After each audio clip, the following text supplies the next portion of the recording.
नमस्कार दोस्तों, एक बार फिर आप सभी का बहुत बहुत स्वागत है हमारे YouTube चैनल डॉक्टर धर्मेंद्र के त्रिपाठी में।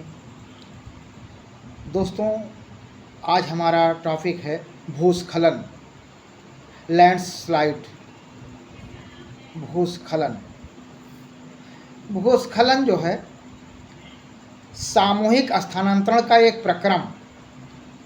भूस्खलन सामूहिक स्थानांतरण का एक प्रक्रम है जिसमें शैलें तथा शैलचूर्ण गुरुत्व के कारण ढालों पर से नीचे की ओर सरकते हैं। भूस्खलन जो है सामूहिक स्थानांतरण का एक प्रक्रम है जिसमें शैलें तथा शैलचूर्ण गुरुत्व के कारण ढालों पर से नीचे की ओर सरकते हैं। इसमें कभी कभी जल भी उपस्थित रहता है। ढालों पर सड़क निर्माण, नहरें, खदान एवं उत्खनन, अतिचारण, निर्वनीकरण, अवैज्ञानिक कृषि आदि के कार्यों से भूस्खलन होते हैं। आदि कारण हैं जिनके द्वारा भूस्खलन होता है। भारी वर्षा, भूकंप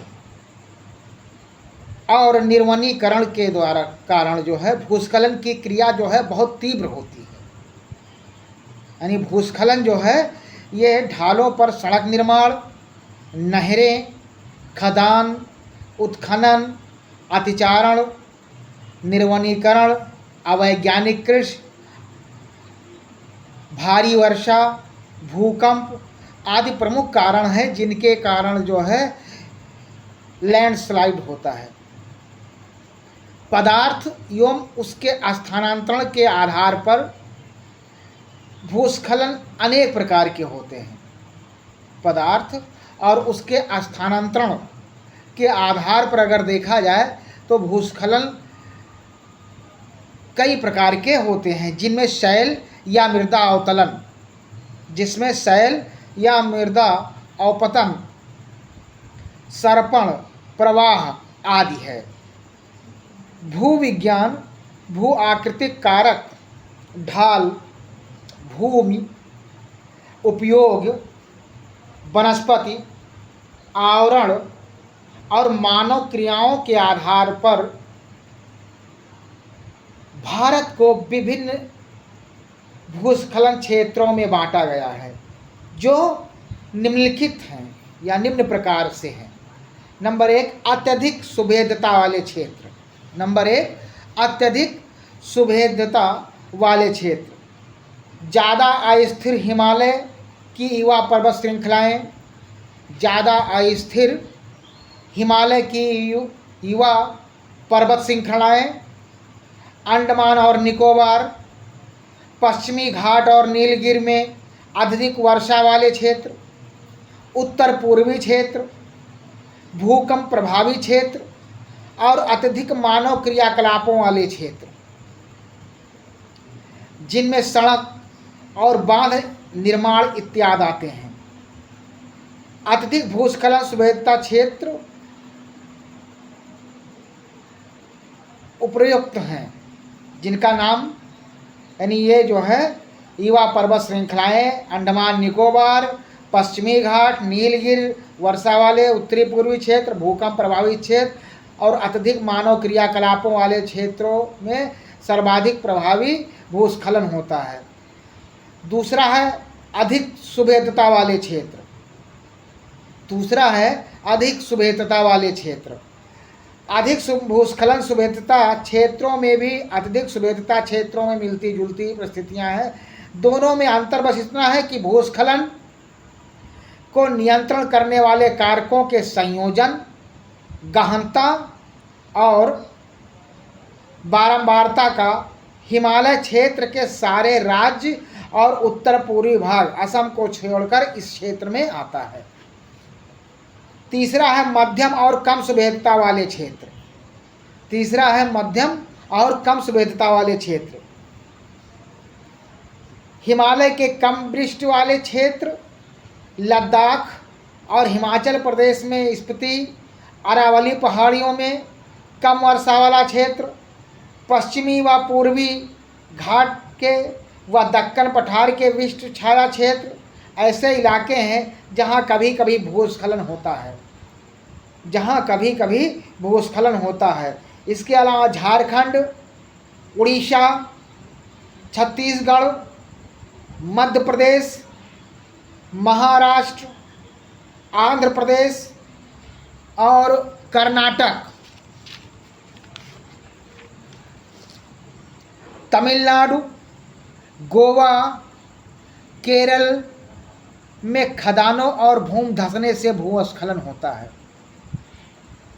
भारत के अन्य क्षेत्रों में देखा जाए जहां भूस्खलन ज़्यादा मात्रा होता है, विशेषकर राजस्थान, हरियाणा, उत्तर प्रदेश, बिहार, पश्चिम बंगाल,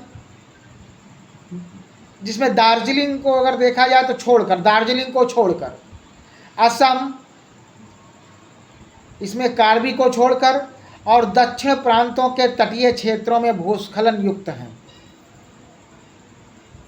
भूस्खलन के परिणाम एवं निवारण।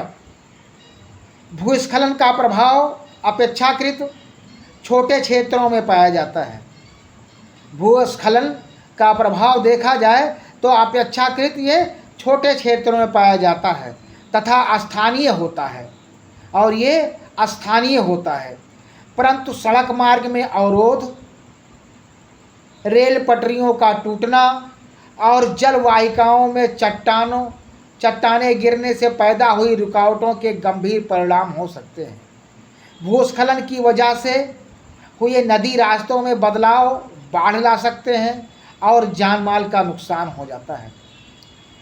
इससे इन क्षेत्रों में आवागमन मुश्किल हो जाता है और विकास कार्यों की रफ्तार धीमी पड़ जाती है। भूस्खलन से निपटने के उपाय अलग अलग क्षेत्रों के लिए अलग अलग होते हैं। अगर इनके उपायों को देखा जाए तो भूस्खलन से निपटने के उपाय जो है अलग अलग क्षेत्रों में अलग अलग प्रकार के होते हैं। अधिक भूस्खलन संभावित क्षेत्रों में सड़क और बड़े बांध बनाने जैसे निर्माण कार्य तथा विकास कार्य पर प्रतिबंध होना चाहिए। यानी उन क्षेत्रों में बांध निर्माण कार्य और सड़क निर्माण कार्य का प्रतिबंध होना चाहिए। इन क्षेत्रों में कृषि नदी घाटी तथा कम ढाल वाले क्षेत्रों तक सीमित होनी चाहिए। बड़ी विकास परियोजनाओं पर नियंत्रण होना चाहिए। सकारात्मक कार्य जैसे बृहत स्तर पर वनीकरण को बढ़ावा देना और जल बहाव को कम करने के लिए बांध का निर्माण भूस्खलन के उपायों के पूरक हैं। स्थानांतरित कृषि वाले उत्तर पूर्वी क्षेत्र में सीढ़ी नुमा खेत बनाकर कृषि की जानी चाहिए। आदि आधारों पर हम भूस्खलन के प्रभावों को कम कर सकते हैं, जिनसे भूस्खलन को रोका जा सकता है। लेकिन प्रमुख रूप से अगर देखा जाए तो भारी वर्षा, भूकंप और निर्वनीकरण और भारी वर्षा भूस्खलन की क्रिया को बहुत तीव्र गति से लाती है, जिसमें अपार धन जन की हानि हो सकती है। साथ ही साथ मार्गों में अवरोध उत्पन्न हो जाता है।